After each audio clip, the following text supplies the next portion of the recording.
찬송 286장을 찬양하며 12월 20일 주일 새벽 기도회를 하나님께 올려드립니다.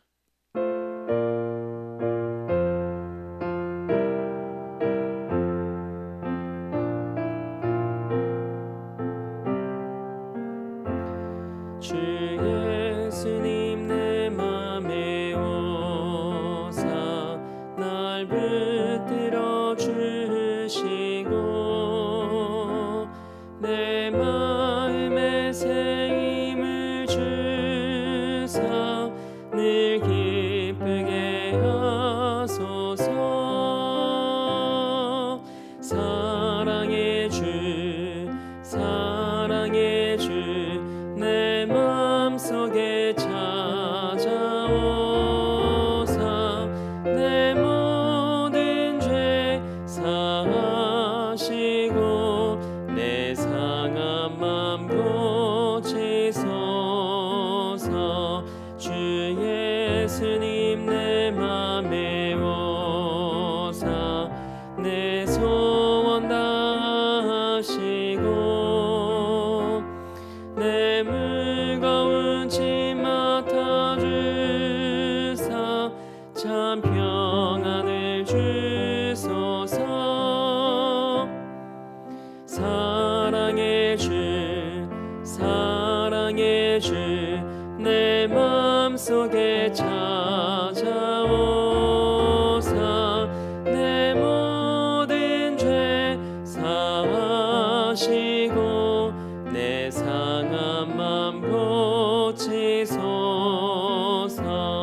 주 예수님 내 맘에 오사 날 정결케 하시고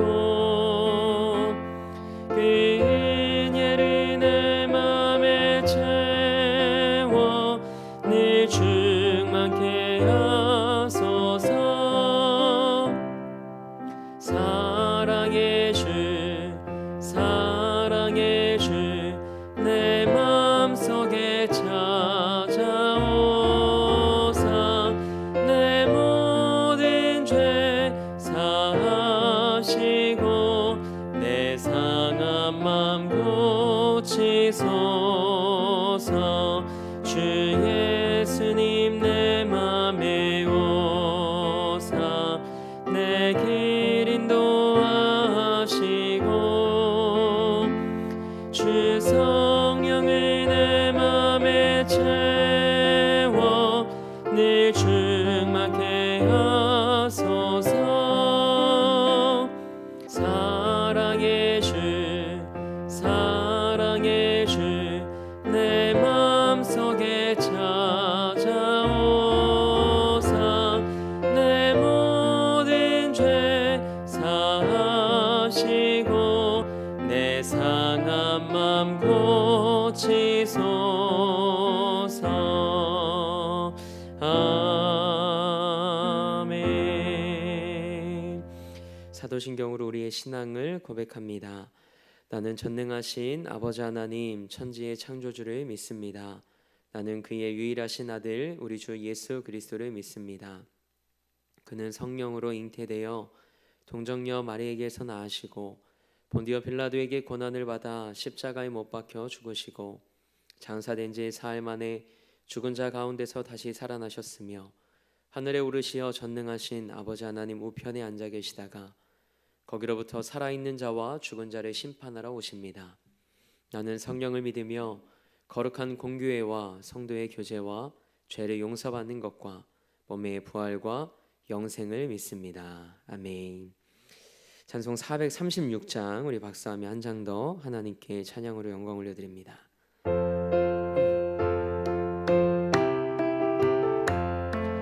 나 이제 주님의 새 생명 얻은 몸 옛 것은 지나고 새 사람이로다.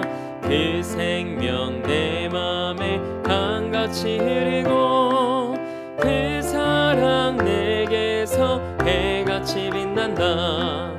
영생을 누리며 주 안에 살리라. 오늘도 내일도 주 함께 살리라. 주 안에 감추인 새 생명 얻으니 이전에 줬던 것 이제는 값없다. 하늘의 은혜와 평화를 맛보니 찬송과 기도로 주 함께 살리라. 영생을 누리며 주 안에 살리라. 오늘도 내일도 주 함께 살리라.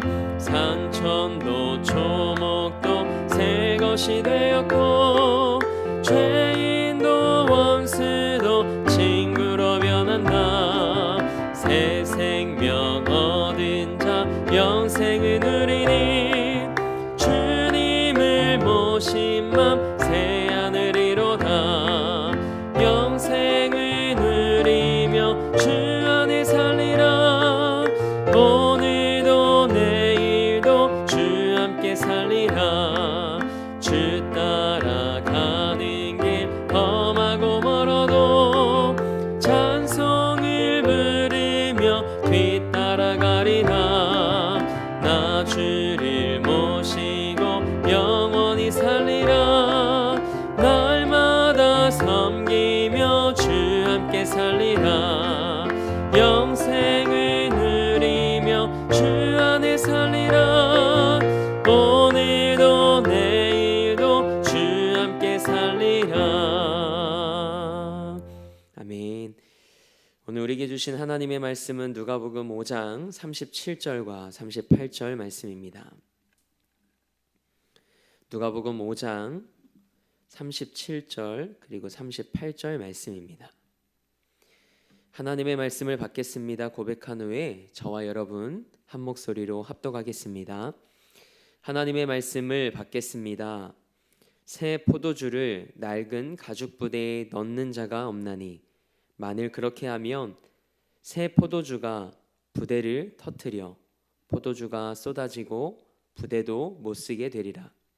새 포도주는 새 부대에 넣어야 할 것이니라. 아멘.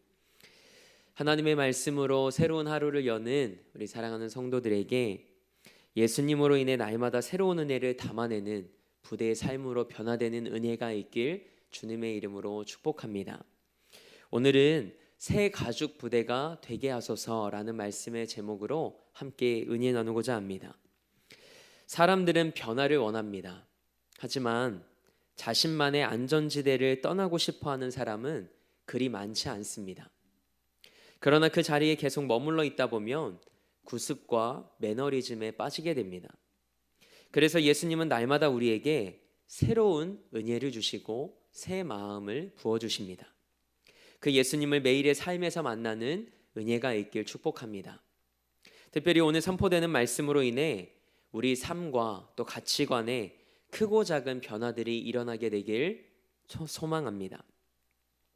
오늘 우리가 함께 읽은 본문에서 우리는 잔치에 참여한 예수님과 제자들의 모습을 만나게 됩니다. 오늘 말씀의 배경은 이렇습니다.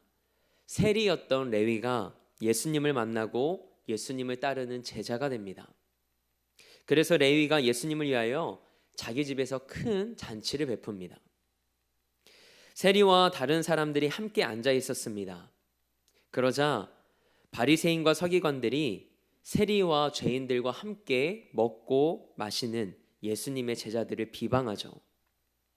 그러자 예수님이 내가 의인을 부르러 온 것이 아니라 죄인을 불러 회개시키러 왔노라 라고 말씀하십니다.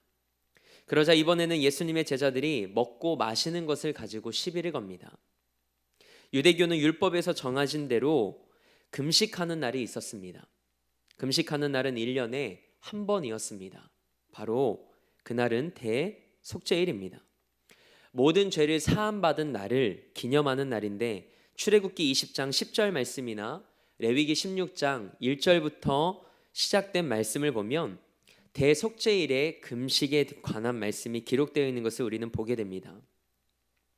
유대인들은 하나님께서 나의 모든 죄를 사해 주신 것을 기념하고 또 용서받은 그 은혜의 감격에서 다시 한번 자신의 죄를 고백하는 의미로 금식을 했습니다.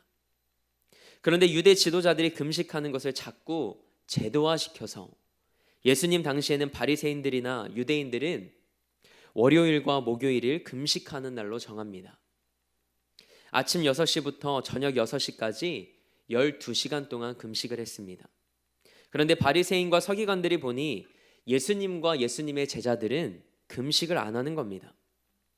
자기들은 하루 종일 금식하고 배고픔을 참으며 하나님 앞에서 경건한 생활을 훈련하는데 예수님의 제자들이 먹고 마시니까 의아해하며 질문을 한 것입니다.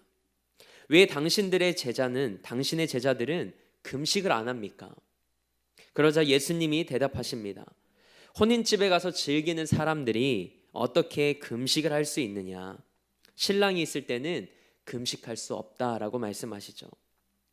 예수님은 자신과 함께 있는 제자들이 신랑인 나와 함께 있는데 무슨 금식을 하냐라는 말씀을 하신 겁니다.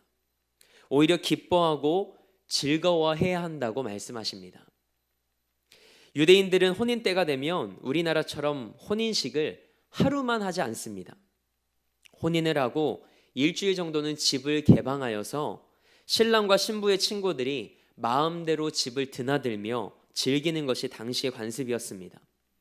그래서 혼인집에 신랑이나 신부가 있을 동안에는 들어오는 사람들이 마음껏 먹고 마시고 즐겼습니다. 그러니 그와 같은 혼인 예식에서 어떻게 사람들이 금식할 수 있냐라고 말씀하신 거죠. 예수님의 말씀은 일종의 비유로 예수님 자신을 신랑으로 그리고 제자들을 혼인집 손님에 비유하신 겁니다. 그리고 예수님은 또 다른 비유로 말씀을 이어가십니다. 새 옷조각을 낡은 옷에다가 붙이는 사람은 없다. 새 옷감을 낡은 옷감에 가져다가 붙여놓으면 새 옷조각이 낡은 옷감을 당기게 된다라고 설명하시면서 헌옷에 새 옷 조각을 가져다가 붙이는 어리석은 사람이 어디 있냐라고 말씀하십니다. 그리고 우리나라에는 없지만 포도주를 담는데 당시만 해도 병이 없으니 염소나 양을 잡을 때 다리와 꼬리를 잘라서 그 부위를 다 봉했습니다. 그런 후에 병처럼 가죽을 만들어서 그 안에 포도주나 물을 담았습니다. 그렇다면 예수님은 우리가 함께 읽은 본문 말씀의 내용처럼 새 포도주를 왜 새 부대에 넣어야 한다고 말씀하셨을까요? 낡은 가죽 부대는 낡아서 못 쓰게 되는 것이 아닙니다. 양 가죽으로 만든 부대는 낡으면 신축성도 없어지고 딱딱하게 굳어서 포도주가 발효할 때 터져버려 사용하지 못하게 됩니다. 그래서 포도주도 버리고 가죽 부대도 버리게 되는 것이죠. 예수님께서 새 포도주는 새 부대에 담아야 한다고 말씀하시는 것은 하나님의 말씀과 은혜가 우리 안에 역사하는데 우리가 은혜를 담을 준비가 되어 있지 않으면 부대가 터져서 은혜를 수용할 수 없다는 말씀입니다. 우리가 하나님의 은혜를 경험하고 제자로서의 삶을 살아가기 위해서는 딱딱하게 굳어진 마음이 하나님의 말씀 앞에서 얼마나 변화될 준비가 되어 있는가를 새 부대로 표현하고 계신 것입니다. 예수님은 바리새인과 서기관들의 마음속에 있는 고정관념과 또 율법적인 생각들을 꼬집으신 겁니다. 여러분은 하나님의 말씀과 그분의 음성에 순종할 준비가 되어 있으십니까? 지금까지 내가 살아온 신앙의 습관이나 내 생각 그리고 삶의 패턴들을 절대로 버리지 못하겠다고 생각한다면 하나님 앞에서 우리가 깨지고 꺾여져야 합니다. 그래야 새 부대에 새 포도주를 담을 수 있습니다. 우리가 가지고 있는 고정관념에는 뭐가 있을까요? 예를 들어 예배에 대해 예수님은 요한복음 4장에서 말씀하시길 영과 진리로 예배하라고 말씀하셨습니다. 형식에 대한 문제가 아니라 내용에 대한 문제를 말씀하십니다. 다른 예를 든다면 아이들이 머리를 노란색과 또 빨간색으로 물들이고 교회에 와서 예배를 드린다고 생각해 보십시오. 어떤 생각이 드시나요? 우리는 자신의 잣대로 아이들을 재단합니다. 아이들에게는 검은 머리를 노란 머리로 물들였다고 뭐라 합니다. 그런데 여러분은 흰 머리를 왜 검은 머리로 염색하십니까? 흰 머리는 검게 염색해도 검은 머리는 왜 노란색, 빨간색으로 그리고 흰색으로 물들이면 안 되나요? 자기 중심적인 겁니다. 그 머리를 하고도 교회에 와서 예배하고 하나님을 찬양하는 그 모습이 얼마나 예쁩니까? 우리가 본질에 집중하기 시작할 때 율법에 갇혀 있는 우리의 생각과 형식들은 깨질 수 있습니다. 예수님께서 이 땅에 오셔서 사두개인들과 바리새인들과 율법 학자들에게 무섭게 계속해서 질책하시는 모습을 우리는 보게 됩니다. 그들은 율법을 온전히 지키는 자들이었습니다. 그러나 예수님께서 그들을 질책하셨던 이유는 그들에게 하나님의 마음이 없었기 때문이었습니다. 하나님의 마음이 사라져버리고 순종하려는 마음이 생기지 않으면 마음이 딱딱하게 굳어져서 은혜를 경험하지 못할 뿐만 아니라 그것이 위선과 독선으로 나타나게 됩니다. 바리새인들에게는 경건 생활에 대한 열심이 있었습니다. 하지만 예수님은 구원의 감격도 자녀됨의 기쁨도 죄 사함의 죄 용서의 은혜도 모르는 형식적인 경건 생활의 위선을 안타까워하셨습니다. 우리도 하나님을 향한 열심과 헌신 속에서 하나님을 위해 살아가지만 정작 죄 용서와 확신 그리고 하나님의 자녀됨의 기쁨을 누리고 있지 못하고 있지는 않는지 우리의 삶을 돌아보길 원합니다. 신앙은 끊임없는 자신과의 싸움입니다. 하나님의 은혜를 경험하고 순종하기 위해서 내 뜻을 꺾을 수 있어야 합니다. 그리고 한 걸음 더 나아가 하나님의 말씀에 전적으로 순종해야 합니다. 새로운 진리 되신 예수님을 모시는 자의 태도는 어때야 할까요? 지적으로는 예수 그리스도의 진리에 동의하면서도 자신의 이 전인격이나 삶에는 말씀을 적용하지 않는 사람들이 있습니다. 어떤 사람들은 주일에는 예수 중심의 삶을 살지만 나머지 6일은 예수님과 전혀 상관없는 삶을 사는 사람들도 있습니다. 예수님을 이렇게 우리 삶의 부분에 적용하지 말라는 말씀입니다. 그렇다면 어떻게 해야 할까요? 새 가죽 부대가 되길 우리는 갈망해야 합니다. 예수님은 여러분의 삶 전 존재가 완전히 그분의 소유가 되길 원하십니다. 이것이 예수님이 원하시는 것입니다. 적당히 믿지 마십시오. 그것은 결국 새 포도주가 새 부대를 터뜨려 포도주가 쏟아지고 부대도 못 쓰게 되는 격입니다. 포도주에 발효하는 힘이 우리의 옛사람을 완전히 바꾸어 놓을 것입니다. 새 포도주이신 예수님이 우리 안에 거하시면 우리의 속사람은 완전히 새롭게 되는 줄 믿습니다.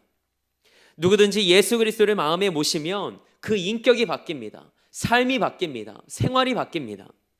이처럼 예수님은 놀라운 힘을 가지고 계신 분이십니다. 그래서 그 힘을 받을 수 있는 어울리는 부대를 우리는 준비해야 합니다. 예수님이 여러분의 인생을 바꾸려 하시는데 버티면 터져버립니다. 여러분이 오늘 예배를 통해 예수님을 다시 만난다면 예수님께서 분명히 여러분의 삶을 통해 뭔가를 하시려 할 겁니다. 여러분의 생각과 마음을 새롭게 하실 것입니다. 그때 순응하십시오. 새 가죽 부대가 발효하는 포도주에 의해 늘어나듯이 하나님의 말씀과 믿음의 도전 앞에 순응하시고 믿음의 유연함을 가지시는 여러분과 저의 삶이 되길 원합니다. 예수님은 날마다 새로운 포도주와 같은 은혜를 우리에게 베푸십니다. 우리가 그 은혜를 누리려면 우리 마음이 낡은 부대가 아니라 새 부대가 되어야 합니다. 옛사람의 낡은 생각, 자기중심의 이기적인 생각, 교만을 버리십시오. 그리고 성령 하나님을 의지하며 우리를 새롭게 해주시길 간절히 기도하는 이 새벽이 되길 원합니다. 당시 바리새인들은 그렇게 하지 못했습니다. 그래서 예수님은 여러 비유를 통해 율법주의라는 전통적인 가치가 예수님으로 인한 새로운 은혜와 감격을 담아낼 수 없음을 선언하십니다. 때문에 날마다 예수님으로 인해 새로운 은혜와 감격에 빠지는 새 부대가 되어야 합니다. 새 포도주이신 예수님을 모시고 살려면 우리의 삶이 새 가죽 부대가 되어야 합니다. 이제는 내가 계획한 내 인생을 사는 것이 아니라 하나님이 계획한 인생을 따라갈 준비를 하십시오. 우리가 성령을 체험하는 것은 복된 일인데 성령을 체험해도 하나님이 쓰실 수 없는 사람이 있습니다. 순종하지 않는 사람입니다. 하나님의 말씀을 따라갈 준비가 되어 있지 않으면 하나님이 그 사람을 쓰실래야 쓰실 수 없습니다. 우리의 마음을 열어놓고 하나님, 제가 무엇 하기를 원하십니까? 하나님의 음성을 들으려고 마음을 열기 시작하면 하나님이 주시는 마음의 감동이 있을 것입니다. 여러분과 제 안에 이 훈련이 시작되길 소망합니다. 예수 그리스도를 우리 삶의 모든 영역에 모시길 원합니다. 그리고 그분 앞에 무릎을 꿇으십시오. 주님 마음대로 하십시오. 바꾸고 싶으신 것 있으면 바꾸시고, 고치고 싶으신 것 있으시면 고치고, 깨뜨리고 싶으신 것 있으시면 깨뜨려 주옵소서. 주님 마음대로 하십시오. 하나님 앞에서 이렇게 살아가는 사람이 그리스도인입니다.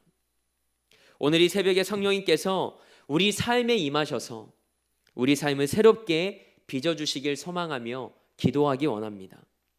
예수 그리스도를 담은 새로운 새 가죽 부대로 우리의 삶이 거듭나 우리 안에 일하시는 하나님의 역사를 우리 삶에 거뜬히 담아내는 은혜가 여러분의 삶 가운데 임하게 되길 주님의 이름으로 축복합니다. 함께 기도하겠습니다. 하나님, 나의 삶이 날마다 하나님 안에서 새롭게 되길 원합니다. 하나님의 새로운 은혜, 특별한 역사하심을 기대하면서도 나의 삶에는 아무런 변화가 없어 하나님의 은혜를 담아내지 못하는 어리석은 자가 되지 않게 하옵소서. 무엇을 말씀하시든 어디로 나의 삶을 이끄시든 믿음의 유연함으로 하나님께 순종하며 나의 삶을 드리길 원합니다. 그런 부드럽고 유연한 새 가죽 부대가 되길 원합니다. 옛사람의 낡은 생각과 자기 중심의 이기적인 생각, 그리고 교만을 버리게 하시고 성령 하나님을 의지할 때 우리를 새롭게 하시며 부드러운 마음으로 빚어가시는 하나님의 손길을 경험하는 이 하루 되게 하옵소서. 이 새벽 기도하는 성도들의 마음 가운데 찾아와 주셔서 예수님과의 깊은 영적인 교제를 통해 예수님으로만 가득한 삶이 되게 하옵소서. 새 포도주이신 예수 그리스도로 충만한 이 새벽이 되게 하옵소서. 오늘도 이 나라와 민족을 위해 기도합니다. 하나님께서 이 땅과 열방의 주인이심을 고백합니다. 하나님의 때에 하나님의 방법대로 이 땅을 새롭게 하시고 회복시켜 주옵소서. 이 나라를 사랑하는 마음으로 기도할 때 하나님의 역사를 우리 믿음의 눈으로 목도하는 은혜를 경험케 하옵소서. 대림교회 형제교회들과 한국교회 미자립교회들, 그리고 선교사님들의 사역의 자리와 가정도 기억해 주시길 원합니다. 어렵고 힘겨운 상황이지만 이 시간 속에서도 하나님께 기도하며 주님을 붙잡고 하나님을 바라보며 하나님의 전적인 은혜로 이 어려움들을 능히 이겨나가고 헤쳐나갈 수 있는 지혜를 허락하옵소서. 또한 우리 대림교회를 위해 기도합니다. 복음의 증인된 사명을 감당하는 교회, 다음 세대를 믿음으로 세워가는 교회로 쓰임받게 하옵소서. 오늘도 삶의 자리를 성전 삼아 미디어 예배로 이 하루를 시작합니다. 오늘 하루도 믿음으로 기도하며 성령 하나님을 우리 안에 모실 때 임마누엘의 은혜를 경험케 하옵소서. 그렇게 일하실 하나님을 기대하며 우리 삶의 목적 되시고 이유 되신 예수 그리스도의 이름으로 기도합니다. 아멘. 하늘에 계신 우리 아버지, 아버지의 이름을 거룩하게 하시며 아버지의 나라가 오게 하시며 아버지의 뜻이 하늘에서와 같이 땅에서도 이루어지게 하소서. 오늘 우리에게 일용할 양식을 주시고 우리가 우리에게 잘못한 사람을 용서하여 준 것 같이 우리 죄를 용서하여 주시고 우리를 시험에 빠지지 않게 하시고 악에서 구하소서. 나라와 권능과 영광이 영원히 아버지의 것입니다. 아멘.